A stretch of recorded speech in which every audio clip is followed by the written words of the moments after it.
Yeah. All right, I just did recording. So you ready? Yeah. Okay. Michael F. Schein, president of MicroFame Media, joins us today on The Opposite Entrepreneur. MicroFame Media, a content marketing and strategy agency that turns consultants into celebrities through thought leadership training, niche market research, and their 12 steps to hype marketing. Michael graduated from the University of Pennsylvania with a bachelor's in writing and kickstarted his career at Spin the Bottle, the production company behind VH1. Today, Michael will discuss the power of hype in marketing and how it can turn your business from unknown to well-known. He will share his effective strategies to scale your business that he learned by researching people like propaganda artists, cult leaders, and A-list celebrities.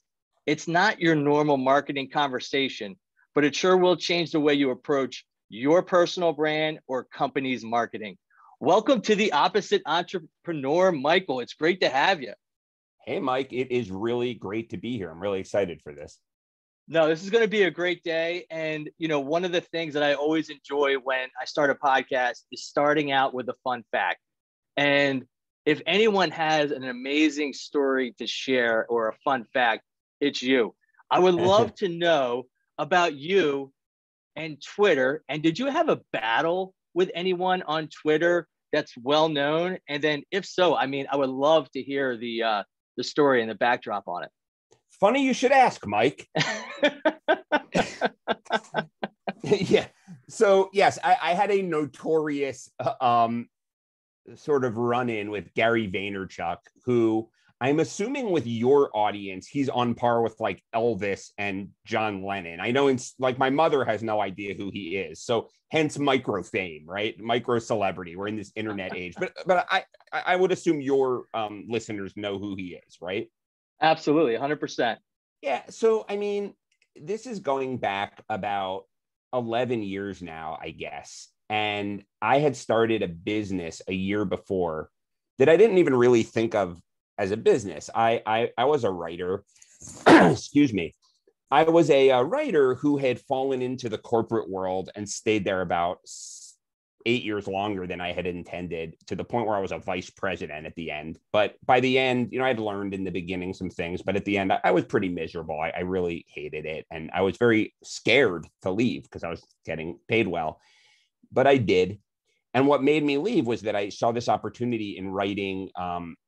I call it copywriting, but it was really demand generation writing, like writing white papers and lead generation stuff. And you know, I figured because I was a good writer and I knew how to do that from work, from my old job, you know, people would pay me for it because I'm good at it. And so I left and I almost went broke. I had like a year's worth of savings, and it turned out I had no idea how to sell. That just didn't come naturally to me at all. I was a doer, you know what I mean? I was good at what I did. I was good at my craft. You know, I'm a hard worker, but I just couldn't sell. And really, I didn't know how to market. I had actually been good at marketing in the past, but I didn't think of it as marketing. I had played in a band and we did better than anyone thought we would do, considering I don't really have a good voice and I'm a mediocre guitar player. But we used to sell out this pretty well-known club all the time and had a residency. And we did it. We would say we would hype ourselves up. So we would do mischievous things and get public attention. But, you know, by the time I had left and started on my own, I had been kind of corporatized, you know, and I was, you know, marketing to me was A/B testing and search engine optimization and all this grown-up stuff, and wasn't working well for me. So I had talked my way into a column in Inc. magazine, and I had to write an article every week. And I was just so tired of failing. And, you know, that I kind of threw caution to the wind and remembered my old punk rock past, I guess. And I don't know, I was annoyed by Gary Vaynerchuk, who I thought maybe I was a little jealous too. I don't know, but he was like such a great business person, but he's screaming at these young people to work like a dog. And that's the secret to life. And I was working like a dog and I was broke. And I was like, this is not the only thing you have to do. And in fact, it can hurt you, right? Like he would say, like, is this a show where you can curse? I mean, he Fire away. He curses. He would say on his thing, I get up at 3 a.m. and I take a shit and I'm tweeting while I take a shit. That's what you have to do. And I'm like, oh, okay. Or you could be doing other things besides tweeting while you take a shit, like thinking about your business. I mean, I don't know, or reading a newspaper. So I wrote this article called Why Gary Vaynerchuk is Flat Out Wrong. And I talked about how it's important to have a systemized approach to generating content. And I was scared to send it because he's Gary Vaynerchuk, but I had nothing to lose. And that night, he recorded a video calling me out by name. And he started out nice. And by the end, he was, and again, I actually respect him. I think he's a really good business person, but he was making no sense. I mean, you can find the video. He was sweating, he was rambling, talking about how much money he had, and then all his, because I hit a nerve and he had no answer. And so then all of his followers started talking about how I was an idiot and I didn't know how to work hard and I was this. And I was like, okay, my career is over and I look for a job. And then the next morning, I had like 50 new Twitter followers and then 100. And then, so it turned out what happened was there were all these people out there who felt the same way I did, but they didn't have a tribe master. They didn't have a leader to kind of coalesce around. And when there was someone out there like willing to say that the emperor had no clothing, all these people like formed around me. And it was the start of my career. I mean, it really like kicked off everything. I started to get work and then I changed my mindset. I realized I needed to go back to what I was best at, that sort of benevolently mischievous way of attracting attention. And everything I've done since kind of led from that moment. That's great. I mean, what a story to have too. Yeah. And, do you use that in any of like your promotional marketing materials, or are you just, that's just a story that you bring up if someone brings it up? I don't use it in my materials, but I talk about it all the time. It's become like my origin story. Like, if you go on, I mean, it's in my book, in the Hype Handbook, I kick off with that. Yeah, I mean, it's sort of my origin story in many ways. So I talk about it a lot. Yeah. And I do think it's attracted attention. The fact that you know about it. Yeah. I don't remember. I've become well known for that for some reason. Yeah. Hey, that's your breakout. Yeah. And it just goes to show you too. I mean, sometimes you just got to go against the grain, right? A lot. We talk about, the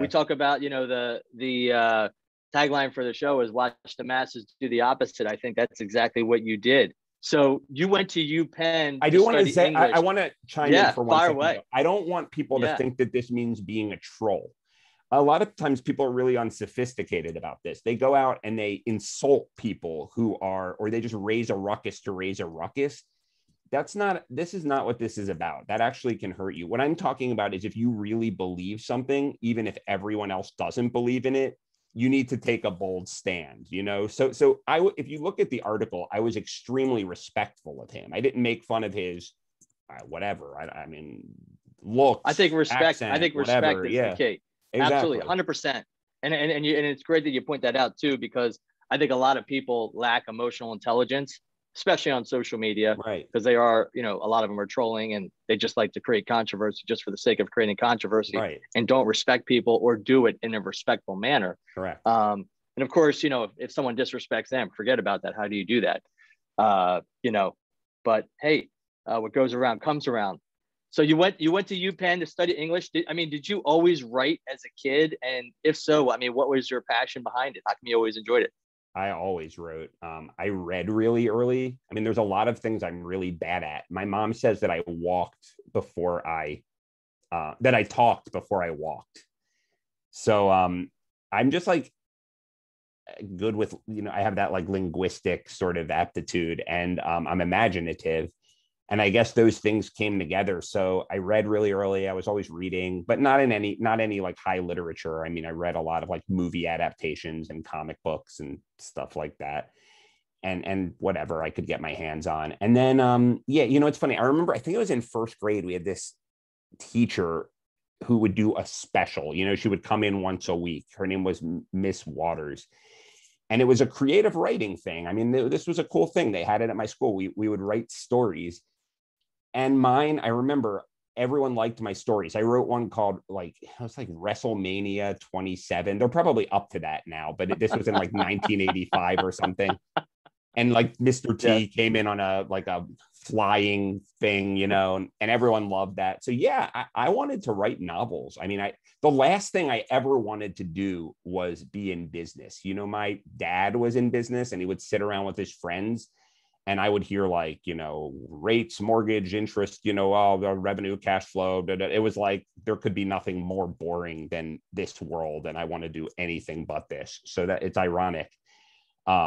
But yeah, I always wanted to do that. And then I got really into music and I was never a great musician, but I wrote good songs. So good musicians wanted to play with me, but that was always my thing. And so even now I love business, but I only love it as an extension of creating, you know, of writing and creation and media, you know, like, and marketing, which is an extension of writing. I mean, I don't know, we're just getting to know each other, but there are certain people, and you might fall in this category, that what inspires them is the game of business. Like they could sell sheet metal or ball bearings or whatever, and the game is providing a great service profitably. That is an awesome game. That's not the game I'm interested in. To me, business is a tool for creating the stuff I want to create in the world. Sure. Absolutely. I mean, especially as someone who's creative, it's funny. And what is great too, is that you're able to even do a business, but doing something that you love, you're passionate about, and you feel that you have a purpose. I know that I talk about that a lot, about the importance of having passion and purpose and doing that, because who wants to go through life doing something that you're miserable about? No, it's tough. I mean, that's how I felt at my corporate job. And you know, there are a lot of people who had it worse than me, but I felt that I had these deep interests and maybe a little bit of talent. And I was working at a company that just sort of didn't align with any of that. And it felt bleak, honestly. Yeah.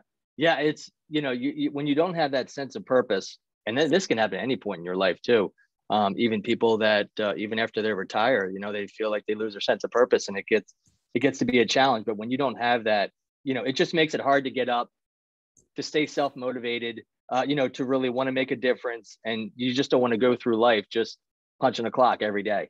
I agree 100%. You know, you want to make a difference, yeah, right, and make impact, and do things that are going to be rewarding.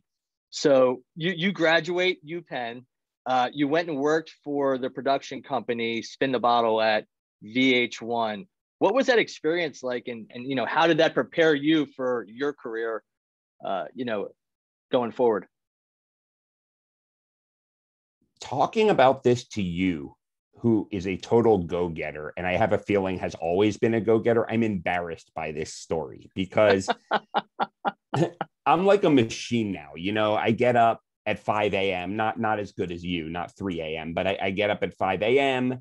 If young people work for our company and they dawdle around and they feel entitled, like I'm a pretty kind person and I have a lot of tolerance, but that I have no tolerance for, you know? But I was one of those kids. I mean, I was someone who in some ways got a great education, but was also ruined by the education system. So as benevolent as I was, as mischievous as I was with like the writing I did and the antics I did and things like that, I was a real student. You know, I got into Panwich in Ivy League school because I busted my backside as a scholar, as a student. I mean, I knew exactly what the teachers needed me to do to get A's. You know, I worked hard to get better at my SAT stuff. You know, I went to college and did the same. And I got that internship, and I just didn't realize how the world works, that an employer is assessing you through the lens of, do you deliver economic value to them? And if you don't, they're not going to do you a favor because you showed up on time and you did the thing. So I remember I got there and we had to do really menial stuff. Like I was the lowest level employee you could imagine, you know. I started it, you know, and because those kind of jobs are in high demand. So you run videos we used to run videos from their office on 34th Street to the MTV, the Viacom building. And this guy who mentored me was like, not mentored me, who was showing me the ropes, this young guy who was like, oh, this is great. You know, you can run the videos, you can stop for an egg sandwich, you can this and and I'm like, oh, that's cool. You know, so I would just dawdle around. Yeah. And I didn't last long there. You know, I didn't take advantage of that opportunity. So I you know, it got me into the industry, but I was really heartbroken when that didn't work out. And fortunately, I took the lesson. I really realized that life is not like school, and Yeah. I was almost, when I knew you were going to ask this question, and I could have woven a big story about how this was my kickoff into the world of, media and marketing. And it certainly looks good on a resume, but I botched it. But fortunately, I learned from that experience. Absolutely. And guess what? I mean, you tried it. And one of the things too is, I mean, you found out that you have to work all the time. You got to always be on. One of the things that I do a presentation on is always be on, always listening, always delivering. And if you're not on every day, I mean, every day is an interview, right? I tell people That's right. like every day we're being interviewed. Whatever it is that we're doing, we are being interviewed. People's eyes are watching. They want to see, like, is this person performing? Are they executing? Is this someone that I want to do business with? Is this someone that, does have a return on my investment? I mean, like you talked about earlier, guess what? School, great. You learn a lot of theory and whatnot, and you might mature because you're growing and you're learning how to deal with, people from all different types of backgrounds and whatnot. But then going into the real world and finding out that, hey, look, it's put up or shut up. That's a totally different model. And you need to deliver every day. And if you don't have that return, see you later. And it was beyond work. Like, I'll see you work and raise you beyond that. Like, I worked hard, right? Like, meaning someone told me you should get there early and leave last. So I would get there early and stay late. I would do the assignments. I never got anything in late. But, like, for example, I had the opportunity to write a sample script. You know what I mean? And instead of getting it done at all costs, I kept going to my boss and saying, asking like questions and questions and questions. And, I'm struggling with this and I'm this. And I think what happened was I became more of a burden. It's like, let me just do it myself. So I was working hard, but I made it about me, and I've seen that with a lot of young people today. And I don't, everyone says it's millennials and Gen Z. I just think it's a function of being young, and so I remember this young woman came to us as an intern, and she was really good grades, et cetera, et cetera, et cetera. And someone is banging on my door. Can I just see who that is? They just won't stop. Yeah. Is it? Yeah. I'm sorry. Go on. Yeah. Yeah, you're fine. No problem.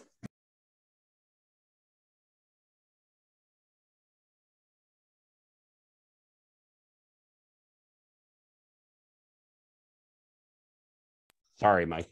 No, it's all good. We have the ability to cut anything out and keep going, brother. Yeah, so I thought it was, I thought it was going to get on the thing.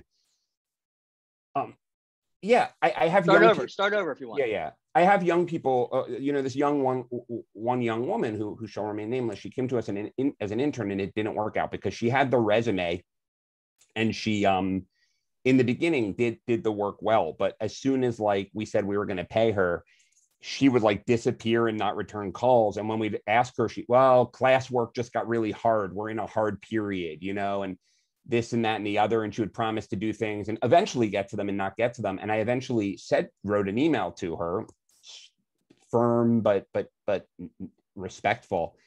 Listen, when you tell me you're going to do something, you need to do something. And she got back to me and said, I spoke with my father, and he informed me that your language was overly aggressive, and this and that. And it's like, I hope that girl learns early on what I learned, that the minute you stop making your boss's life easier or your client's life easier or delivering economic value, it doesn't matter how quote unquote hard you work. That's like the table stakes. You know what I mean? Yep. People, especially when they're paying out of their own pocket, they care about results. So that was pivotal to me. From that day on, I became a whole different person. I became just hyper focused because I'm ambitious on trying to see the world through the eyes of the people who are contracting me to do something, which is, I think, why when I got that corporate job, even though it wasn't my thing, I kept getting raises and promotions because I was so eager to prove that I was a grown up and that I could be that, hey, you need me in on the weekend to listen to calls for 10 hours. Sure. No complaint. It doesn't matter that I have a wedding, which is the other extreme. But anyway. Right. Well, it's working hard, but it's also working smart. And I totally agree with the fact that, are you bringing value? And I always tell our people, I say, listen, don't just come to me with a question, come with me with a solution. Right. And we can talk through, right. What makes sense and, what doesn't. But yeah, I mean, and don't be afraid to fail. Right. It's okay, and to just throw yourself out there. Right. Don't just feel like, and just like you said, I mean, asking question after question after question. It's like, all right, you know what? I'm spending more time fixing this than, working on the company. Right. Where you talked about going into the corporate, working for a corporate company. What company was that, and what brought you there? It started out that it was the family business, and then I left the family business, but had no other experience. So I stayed in the same industry. So my dad ran call centers.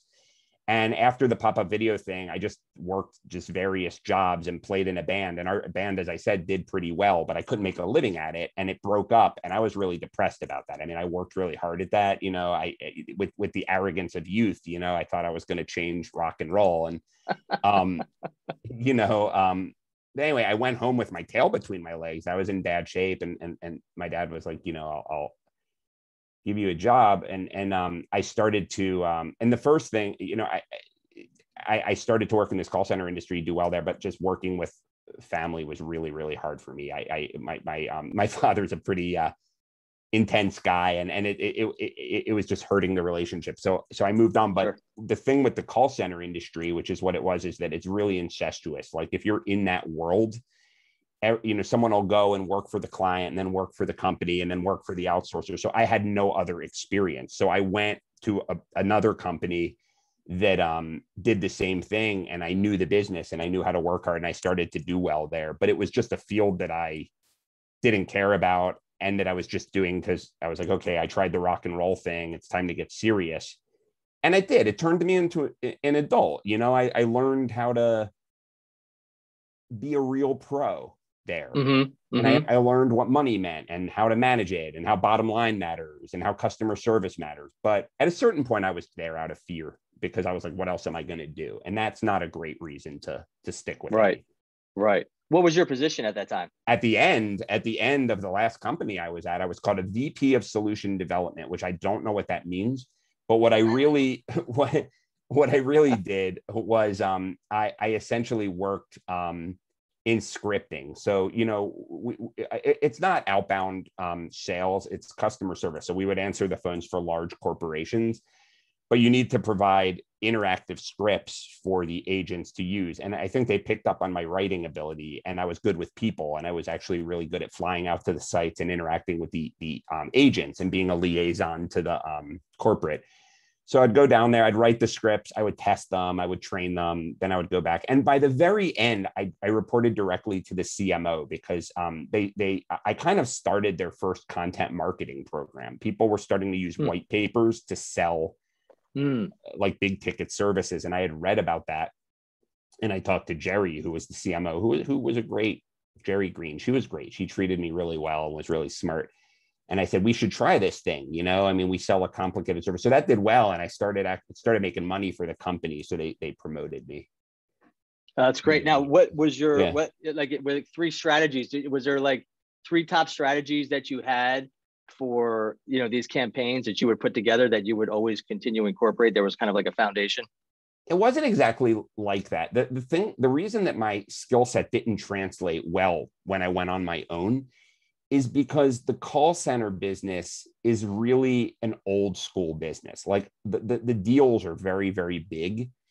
And as I mentioned before, the the VP of Sirius XM had once worked at an outsourcer and vice versa, right? So they know each other. So sales get done through a lot of whining and dining, sales get done through relationships, and then you do a good job and expand. My whole thing, it wasn't so much a strategy, it was that no one knew who we were. Even though we were doing really well, there was like no awareness. So and our network wasn't expanding. So my idea was, if we have these white papers, we can send them to our existing network to show how our stuff is innovative, but we can also use them to generate leads. Not that those people are going to become $1 million clients, but that it's someone we can then invite to a dinner or to a retreat and that sort of thing. So it was a marketing program that worked specifically for a business that's built on old boys networks, like that business. Then when I went on my own, it just didn't translate at all, you know? So although I became a white paper writer, in my work because that was what I saw the opportunity in. Right. And what did you see the benefit in that for? Well, you know, I felt trapped because I need to write. Like that's just this thing. Like I'm a mediocre guitar player because even though I love music and I like to play guitar, practicing guitar feels like practice. It's like, okay, the hour's up. I got a little bit better. Writing, while it can be really difficult, doesn't feel like practice. It feels like what I have to do. So like when I went into that corporate job, I I said to myself, I'm not even going to write anymore. I'm going to commit myself to my work. And it was like a drug addict. That's why I started getting up at 5 a.m. I certainly didn't get up at 5 a.m. when I was playing in a band, but I wanted to write fiction. So I felt really trapped because I was writing fiction and that fed my soul. But like, yeah, it's possible I could sell a novel and whatever, but I'm not going to, that's like the lottery, you know? But then at the other hand, I couldn't get out of the call center industry. I tried to get hired by agencies at one point, and they're like, "What's your experience?" So I read an article about how at the time people were paying $3,000 to $5,000 for freelance writers to write a white paper, and white papers are 8 pages long. And they're hard to write, but they're doable. And I was like, this is interesting. This is a side door for me to make my living as a writer. I know how to write white papers because I use them at work. This is a fad in marketing right now. I could write these things. And this is how silly my business plan was. I was going to leave and become a writer of white papers who specialized in telecom and this BPO. Right. And I would do one a week. And so then I would make $150,000 a year and I would never, and that would be great. And you can imagine the flaws in that business plan. I actually had to get the work, So, but that was my big business, but I just couldn't stand, I just needed to, there was this mountain that you could call writing or media or communications. And I was moving away from that mountain, not toward that mountain. And that's the mountain I had always wanted to go toward. And I was just sick of not moving toward that mountain. And I thought that the idea of becoming a freelance white paper writer would move me closer to that mountain. Now, how did you get your first project when you started MicroFame Media? How did you go about selling that? Well, it wasn't MicroFame Media. It was just me. It was Michael Schein Communications. MicroFame Media was once the Gary Vaynerchuk thing happened. And I realized that there was a kind of a way to market myself by being a mischief maker. I started studying what I call hype, and people started to want the marketing more than the writing. And that's when things took off.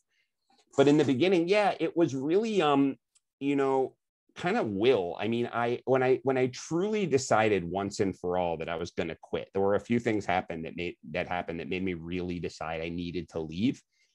I had an infant at the time and I couldn't just afford to leave. So but I did have money saved up. So I said, if I make $10,000 in my spare time writing, that means that someone wants what I've got. You know what I mean? Yes. So it was just pure muscle power at the time. I mean, for example, I had an alumni magazine that was sent to my house from Penn, and there was this ad in the back. It was by a guy I'm still in touch with many years later, but it basically said it was an advertisement for some guy offering creative services, And I emailed him and I asked for his advice. And he said, yeah, you kind of want to do what I do.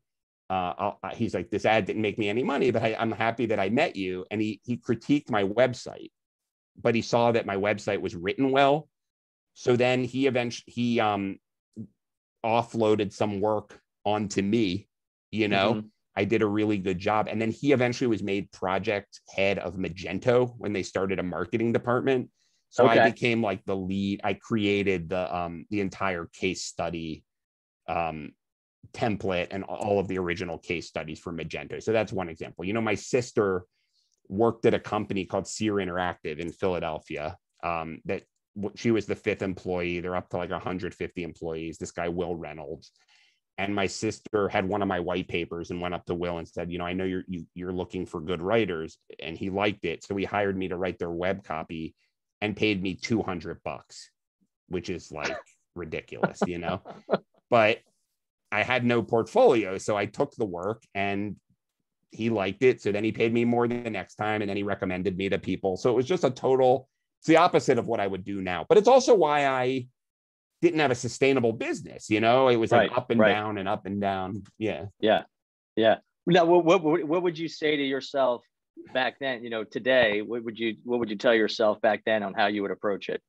I don't know. I mean, I think you got to go through that to a certain extent. I mean, I think it's really difficult to strategize success. I think you can have templates. Like, for example, in this book, I wrote the Hype Handbook, right? If you understand these 12 principles of mass psychology and internalize them, you'll have a framework for being able to drive a lot of emotion around whatever you're doing and get people to take action, maybe buy from you. However, the actual way that plays out, I think, is invariably going to change because you have an idea and then you test it in the real world and all these unintended consequences happen, right? So like, I don't know anybody who their original business plan turned out to be the final business plan because I think the world's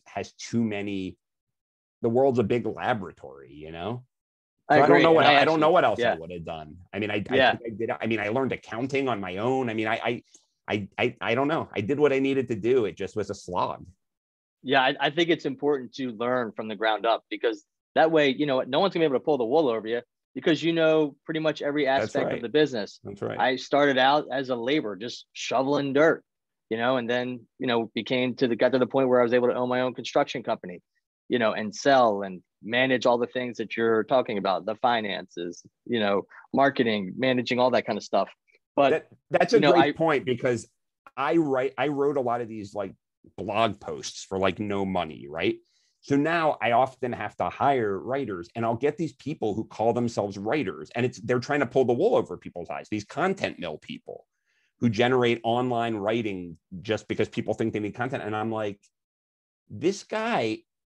how can this guy call himself a writer? Like he can barely form a coherent argument, but for someone who hasn't been in the trenches, yes, we're just like, well, words, put them on my website, right? And I guess that's the equivalent of hauling crap up on a scaffold and knowing what it takes and knowing, you can see when a job's done poorly or taping when you're painting, right? Or whatever.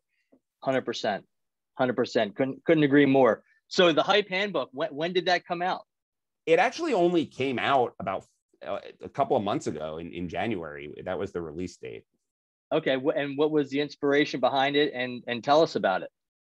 Yeah. So the Hype Handbook is, let me read the subtitle because it's a very Borat long title, but it really explains what the book is about. So it's 12 12 indispensable success secrets from the world's greatest propagandists, self-promoters, cult leaders, mischief makers, and boundary breakers.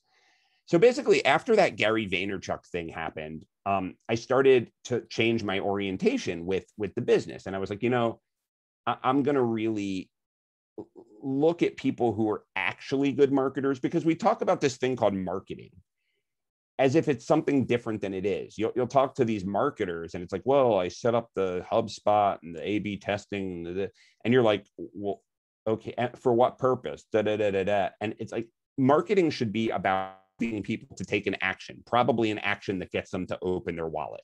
Like if I stand on a street corner and get $100,000 sale 2 times in a row that came through a cardboard sign, that's marketing, right? Like networking is marketing if it turns into opportunities to get business.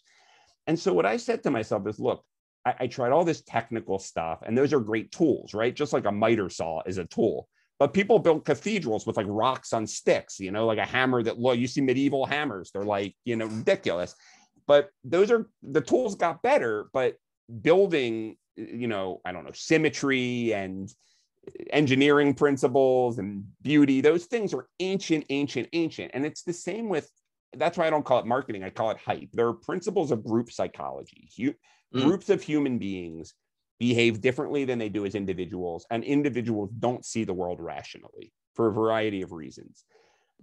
And so if you're trying to promote something, market something, sell something, get people worked up into a frenzy so that they'll follow you, making logical arguments, all of this stuff doesn't work. So a lot of times the people who are best at this stuff are some really bad people, propaganda artists, cult leaders. But if you look at what they do and you take out the actual content of their message, what they do is not so different than what a Richard Branson does or a Martin Luther King does. So I got interested in the fact, like, what if I studied these people? Would it be possible to extract the essence of what they do and come up with common principles? Or is what they do just awful? Because I didn't leave my call center job to become a con artist.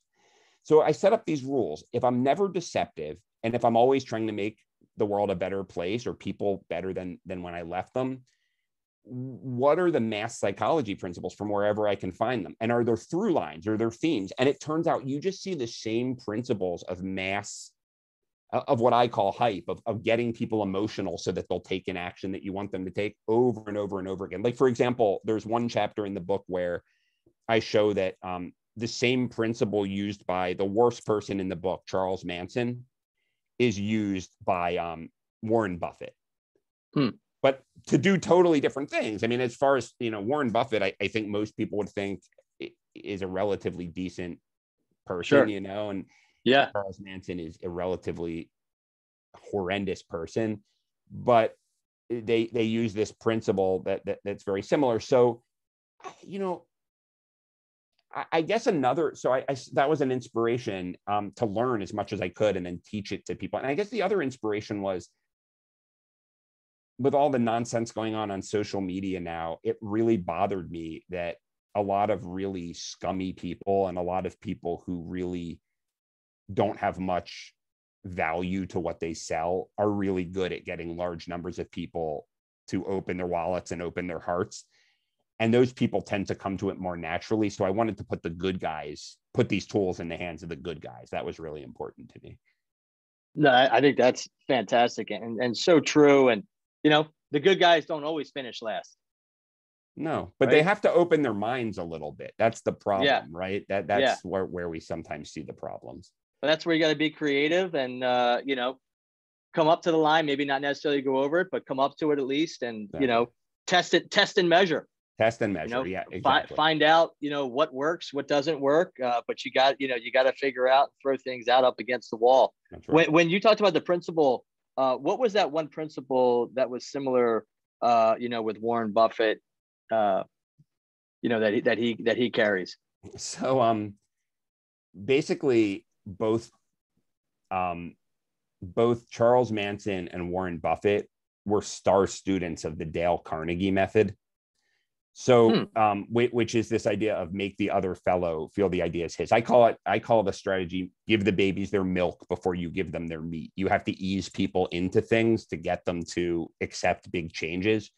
So Charles Manson, he was, not to make excuses for him, but he was in a ridiculously abusive situation in his home life. And he grew up and he was just a criminal. I mean, he was a pimp and he was a car thief, and he went to prison, just like a low-level criminal. And when he was in prison, they were offering courses on the Dale Carnegie method. And this guy dropped out of like middle school. Like, he was a terrible student, but he got obsessed with this course. He was the star student. And they actually don't teach Dale Carnegie courses in prison anymore because of this. So it's actually true. So he took this course, and the thing that really stood out the most to him was this concept of make the other fellow feel the idea is his. So the idea is that if you want somebody to follow you, if you try to introduce a big change and tell them what to do, A, we're very scared of major changes. B, there's a thing called psychological reactance. If you try to just command someone to do something, even if you're paying them and you're just aggressively like trying to force them into something, they'll resent it and they'll sabotage you in subtle ways sometimes, but, and if they don't have to listen to you, they won't, they'll say, get out of my face. Right. So he learned that. And what he would do is, so then he left and he became the Charles Manson we know and hate. He gathered these middle-class kids around him who were kind of becoming hippies. And he would say things to them, like he would gather them around. He'd be like, yeah, the world's getting kind of tough out there right now. What do you think we should do? And they would give solutions. And he knew what he wanted them to end up at. No, yeah, that's a good idea. That's a good idea. And then they would say, well, maybe we should break into one of these rich people's houses. Now, that's a good idea. What should we do once we're there? And they would give answers and he would ask questions. And then by the time they were done, they would come up with the idea of murdering whoever, and and it seemed like it was like magic, like he hypnotized them. Right. Warren Buffett, same thing. I mean, the only thing he has framed on his wall, he doesn't have his Columbia diploma. He just has the Dale Carnegie Institute diploma. He said, because understanding how to present, but also understanding how to get his way, to persuade people, to get people to see counterintuitive ideas about the stock market when he's buying a business, or not the stock market, counterintuitive ideas about the stock market, or counterintuitive ideas about why they should do a deal with him if he's buying a business, has just served him better than anything he's done. But, people have mixed views about finance in general, but even the biggest bashers of finance will usually say that Warren Buffett is a force for good in the world. So same concept. Sure. That's a human psychology thing, but you can use it to create a murderous cult or to create a really powerful business. Right. Now, how long have you been utilizing those steps in terms of with your clients? So basically what happened is I was a writer. The Gary Vaynerchuk thing happened. I started, this was a more fun way to market anyway. And I like reading a lot. So I would read, and I'm kind of sick of reading 7 Habits of Highly Effective People and, whatever. So I was like, okay, this gives me an excuse to read cool books. So I would read these biographies of like crazy, Svengalis and weird old crowd psychology books. And I would say, okay, well, can I test these ideas? So I would find something interesting. And as long as I didn't have to lie and I could do it to help people, my criteria, I would run an experiment. And sometimes the experiment would fail, but sometimes it would really succeed. And I started to get a lot of clients. I mean, my writing business started to do, really well. But the thing about copywriting and content writing is that people aren't really buying the writing, they're buying the result, they're buying marketing, right? And so when I started to talk about how I would admit to people, this just shows you it's not malicious. I would get them on the phone and I would say, how I got you to be a client, right? And they wouldn't get mad. They'd be like, that's brilliant. If I could get a piece of that, that would be awesome, So I would say, well, you can, right? And it turned into an agency. So we would use these methods that we tested. And then, yeah, I just got fascinated by it in general. I mean, it became the key to my success professionally. And then I started this thing called the Hype book list, where I send out recommendations of these some of the more interesting of these books. And people were just so fascinated by the concepts and they wanted more. And then I would write articles that were about these concepts. I would write an article on Hype and it would get like 150,000 views. And I'd write an article on something else and it would get like 1,000 views. So it just, I don't know, it just showed me there was a hunger for this counterintuitive approach to getting what you want in the world. It's fascinating. And it is always interesting how you feel like you write like a great piece of content and it takes off. Then you feel like you wrote even something that's even better. And you're like, that's all I got? Really? What did you say? Measure? That really would have taken off. What did you say? Measure? Test and measure? Yeah. So it's right. Yeah. So that's what's great about the internet. I mean, the numbers tell the story, right? I mean, it's the market's going to decide. Yeah. What is relevant, what isn't. The market's going to decide, whether your price point Right. whatever that is. The market determines that. We can think all we want about, what our worth is, but at the end of the day, the market's going to decide based on, the results that we can put out there. How can we purchase the book? Whereabouts can we find it? Well, I appreciate you putting that out in the world and asking for that. Yeah, it's certainly in these pandemic times that are thankfully, knock on wood, changing finally. But most people have been buying it online, so it's certainly on Amazon. That's the easiest. There are other book selling sites that sell it too. It's in bookstores too. It's if you're a fan of bookstores, as I am, and it's not in a bookstore, certainly order it. But it's on a lot of shelves. But yeah, if you want to just do it easily, it's the Hype Handbook on Amazon. Awesome. I appreciate that. Working in several leadership positions, you've led teams, big and small. What has been your greatest challenge as a leader? I think my strength is my weakness and my weakness is my strength. I actually talk about this in the book, how That's interesting.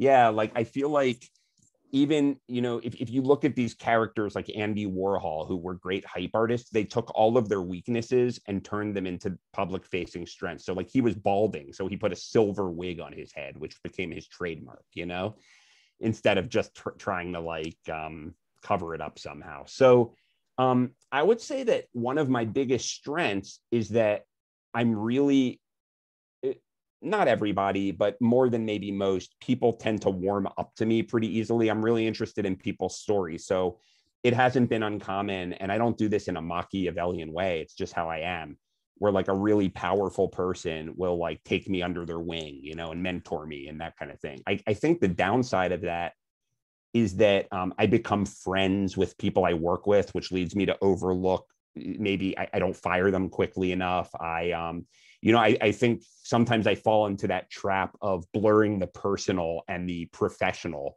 to a fault, so that's often been a roadblock for me. I mean, there was a gentleman who worked for me who was a young guy who came from a really bad neighborhood, and he really impressed me with his go-getter attitude, and he seemed smart, and I really wanted to make his life better. So I ignored a lot of red flags. He would come down on people that he perceived to be weaker than him in really mean ways, but I just kind of ignored it. Clients would complain about him, but I would think the clients didn't know what they were talking about. And then he ended up stealing from me, So I've really had, I think I've gotten better, but I've had to work with that good-natured part of me, which can hurt you in a leadership role sometimes. Yeah, it is a challenge, and it's a balance, right? Because, you do want to have that relationship. Look, you're a relational person, right? You love people, and you always give them the benefit of the doubt. Yes, it can backfire, but at the same time, it can also be your strength too, and help, that person grow. It's, I used to say I took a sales course early on because I didn't feel I was a quote unquote good salesperson. And now I'm a very good salesperson. And one of the things my coach said to me was, he would teach things like mirroring and matching and, these typical sales skills. And he would say, if you have a certain personality, you don't have to change who you are. But an actor doesn't say, hey, I don't feel like playing the army captain today. I feel like I'm in a mellow mood. He's like, that doesn't mean lying to people. But if you're talking to someone who wants curt answers and you're a big talker, play that role for an hour. Give curt answers, don't lie. So that's what I've learned to do. I have my default mode, but I'm fortunately very ambitious. And so I learn from my mistakes, and I've calibrated, Yeah, I mean, know your audience. Exactly. Right. Whoever that is, it could be an individual, it could be a group, whatever, or an employee, it is. Yep. Absolutely. I mean, that's one of the things when we do our hiring, we have a very thorough hiring process, one that's, interactive, and also two, where they take assessments, and that really helps us to get to know them internally. Yeah. Things that they won't share necessarily, or right. don't share, but it just helps us know the person better. And then it also provides us with, a roadmap on how to help lead them too, as well. Like, right. Hey, this is their personality. This is what they like. This is what they don't like. Hey, they're detailed people. They don't like high level. They like to get into the weeds. You know, me, I'm the complete opposite. I'm like, hey, Me too. give me the high level stuff. Yeah. Just tell me what it is. I don't need to know what's in this car. I hate the weeds. I know what I The want. weeds are the worst. That's Yeah. yeah. I can dive in, Yeah. go in there, and I look, I can get real detailed for like, you know, a short period of Yeah, me time. too. You But do what then you I'm got to out. do, you know, but I do what I got to do. And people will say, oh my gosh, Mike, what are you talking about? You're very detail oriented. I mean, you have spreadsheets when you go on vacation. And I'm like, well, yes, I do that, but that's because I don't want to think about it when I'm there. So it's just, I know what you mean. I it's create different. workarounds. Like I'm naturally very disorganized. Like they used to call my desk the disaster zone in school. Um, but um, but I have big goals. So I'm never going to be like the neatest guy on earth, but I've come up with workarounds that fit my personality to be organized without being organized. You know what I mean? So that's kind of what I'm hearing from Absolutely. you. It's like, I know I'm not going to want to think about this stuff because I want the high level experience. So I'm going to force myself to plan a little at a time where it's Yep. not going to aggravate me. Yep. Absolutely. And I do, like, when I'm doing marketing things or stuff like that, like I do get in there and be like, hey, what about this? What about that? What about this? But then I gotta get out and then, come back in and think about it. So I love, some of the things that you touched on. What legacy, right? We all talk about legacy and something that we're all going to leave behind. When someone says the name Michael F. Schein, what do you hope people will say about you? That I picked the fight with Gary Vaynerchuk. No, I'm just kidding. But that's what they will say. But, I'm really, really, really interested in ideas and furthering good ideas, and giving. So I feel like that's been the through line. So whether it's, at the end of the day, the Hype Handbook, the book, the business is all about giving really, really great ideas the best shot possible to be seen. And so, for example, we have in the business something called the Creative Lab, where me and everyone else who works here gets to work on a project of their own choosing that they become a co-owner in, if we do anything with it. And this isn't like Google where it has to be a technology. This could be, if you want to do abstract art, that's fine too. Like, I don't care, because my idea is that at the very least, you'll get some feedback from creative people, but once in a while, the idea that you totally didn't expect to hit will inform your business or will hit in a whole new way. And you would say to yourself, and I also have these dreams that I'm working on already of different kind of media projects and things that have nothing to do with marketing. And people will say, what's the through line? I mean, you have a marketing agency and it's ideas, it's putting, giving an audience to kind of paradigm shifting new ideas. And that's, I guess, what I'd like to be remembered for. I love it. There's people, a lot of people that listen to this show, are looking to either start their company or leaders and thinking about it too as well. What advice would you give to them who are looking to blaze their own path and looking to go out on their own? I would say look for the side doors always. I know a lot of people, especially because I was sort of like an artsy fartsy kid, who they're really hyper fixated on this one vision of the world. So I don't know. I'm going to do pottery for my living. And if pottery doesn't work out, then my life is a failure. Or, I mean, that's an extreme example, but, screenplays, tech company, whatever. And the problem with that is that really restricts your range of possibilities.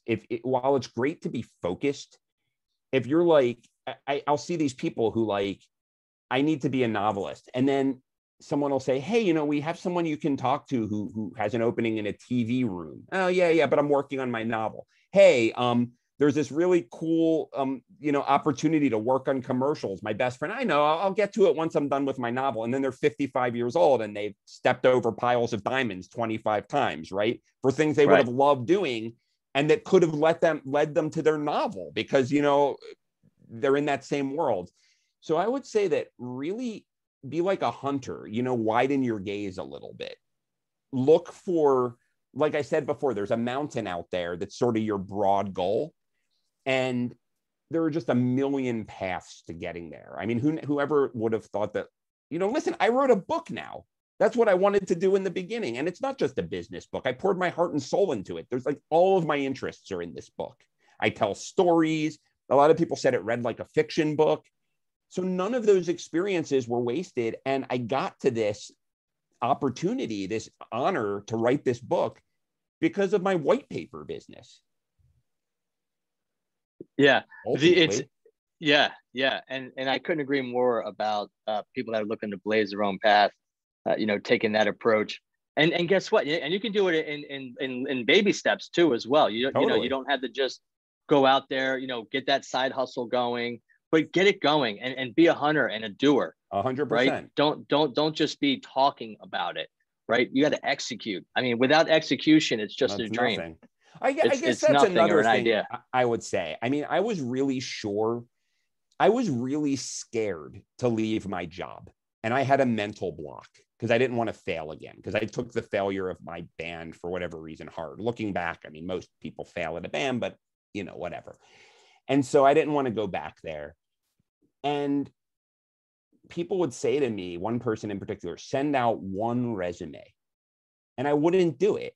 And when I finally took that step of sending out one resume and I didn't get a job, everything else happened. It was like breaking through this wall. I got a couple interviews, they didn't work out, but then I was like, well, hold on, maybe I can do freelance and blah, blah, blah, blah, blah. And now I own a business. So sometimes, especially on podcasts like this and in the personal development space, it's so valuable, but we're always pumping ourselves up. It's like, grab the stars, you know what I mean? And that's really important. But sometimes it's like, put your foot out the door. Like sometimes that first step is harder than the big steps. It changes your like outlook. I had a conversation with someone yesterday who's been in motivational speaking, has owned her own business, and she wants to really go back into doing motivational speaking. And she's just she's like, I know all the answers. Like, I know all the things that I need to do. I said, okay, so let's look at it this way. How do you eat an elephant? Yeah, that's one bite at a time. Right, that's it. Just do it. Just do it, and you don't have to have, and I tell people, like, you don't have to have everything in place. And if you think you're going to have everything in place, you're going to find out that that's never the case, because you're never going to have everything in place.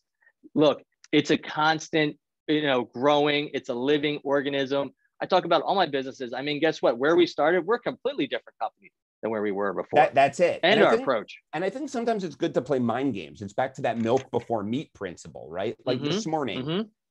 So I still write fiction, and I'm writing a novel, and I have a goal. I've never finished a novel, and it's my goal to finally finish a novel already. You know what I mean? At 43 years old, it's time. And so this morning I stayed up late, I worked late. I had a late interview that ended at 10, and then I had to wind down. So I went to bed later than usual. And I got up early just because I do. And I was really tired this morning, and my wheels weren't turning. And I just sat there and stared at the page, and I had a timer on. And I'm like, you know what? Write a paragraph. Yep. And I wrote a paragraph. Yep. Now, you would think the story was, then I wrote 7 pages. No, I didn't. I wrote a paragraph. Yeah. But you know what? I'm a paragraph closer. And I could say that I could write today. I wrote today. Yeah. And sometimes it's not even about like eating the elephant one bite at a time. Sometimes it's about just taking a bite. Yep. Exactly. But you also get inspiration through that, and it might not be today, but it could be tomorrow. Like, hey, I'm so glad I wrote that, because tomorrow, maybe you do, maybe that was the springboard for you to write more and get, out of a mind block or whatever. It's a great point, because at the end of that paragraph, I had an idea that's going to simmer in my mind. Yeah. That when I'm better rested, tomorrow will probably turn into something. Yeah. Bigger.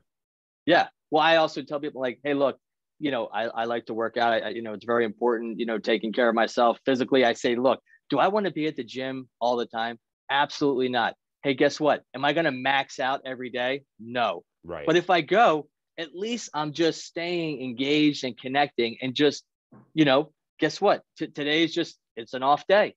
It is what it is. Tomorrow's a new day. And it also takes the pressure, like if let's use the gym or writing.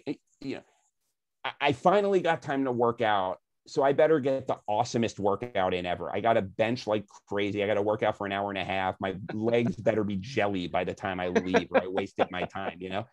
Versus like working out 3 days a week or 5 days a week or whatever. And if you have one crappy workout, big deal. You have tomorrow.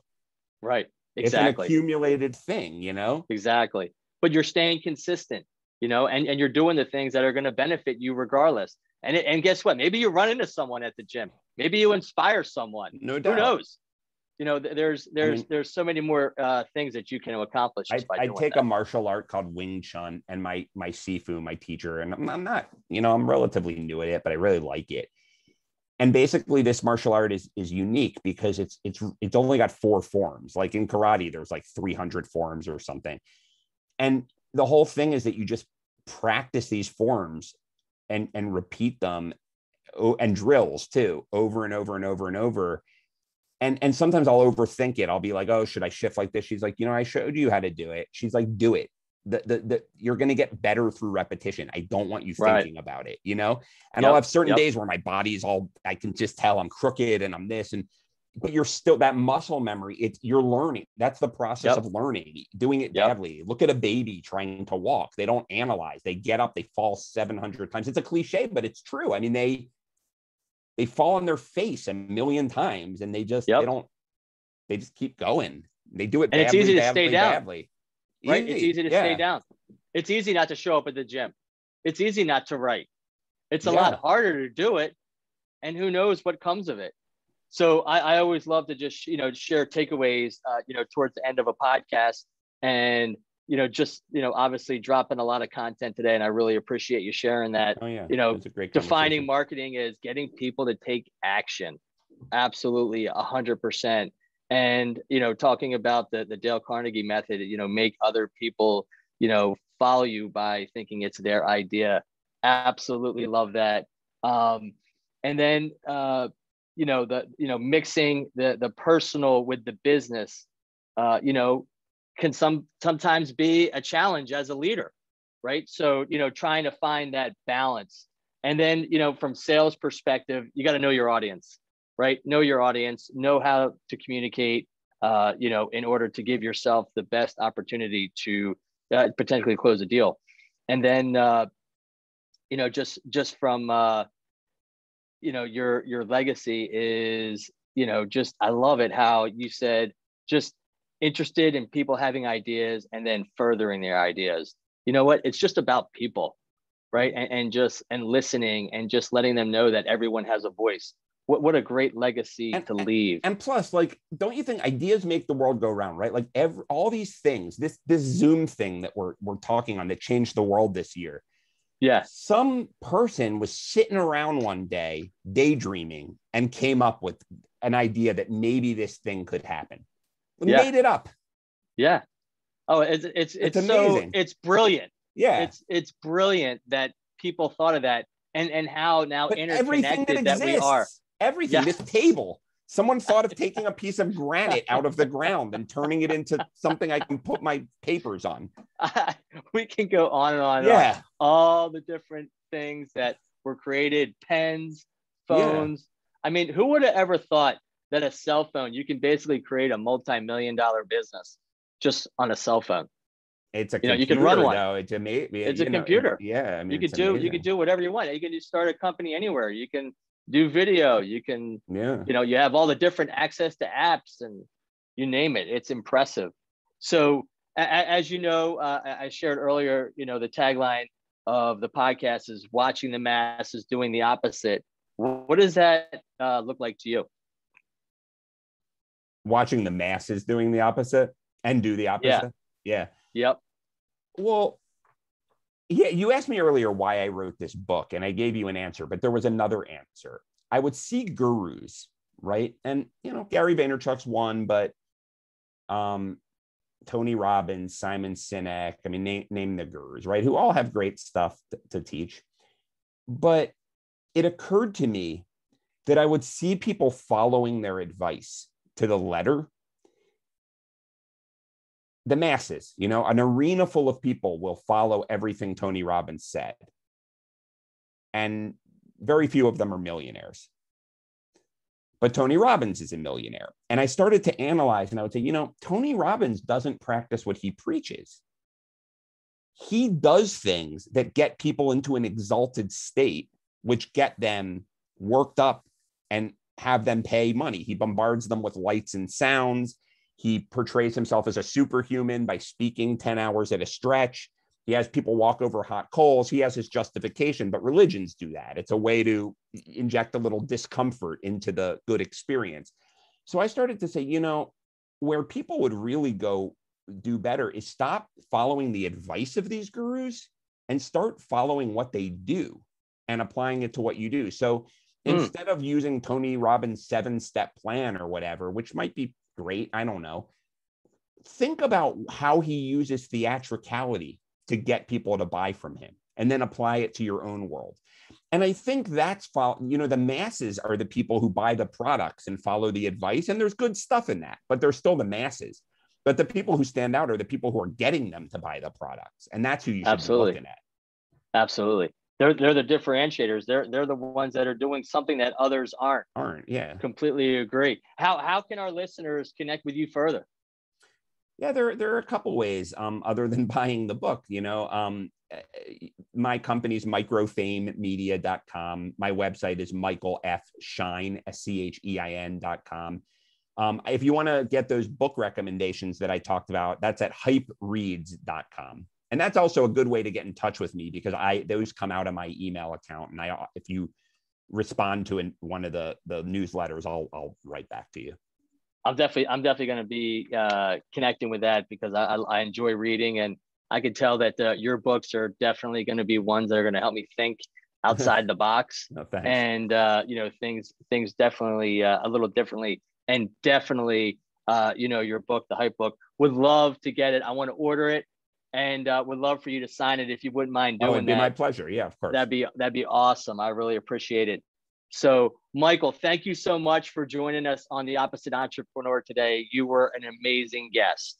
Oh, yeah. You were a great interviewer. This was so much fun. Thanks again.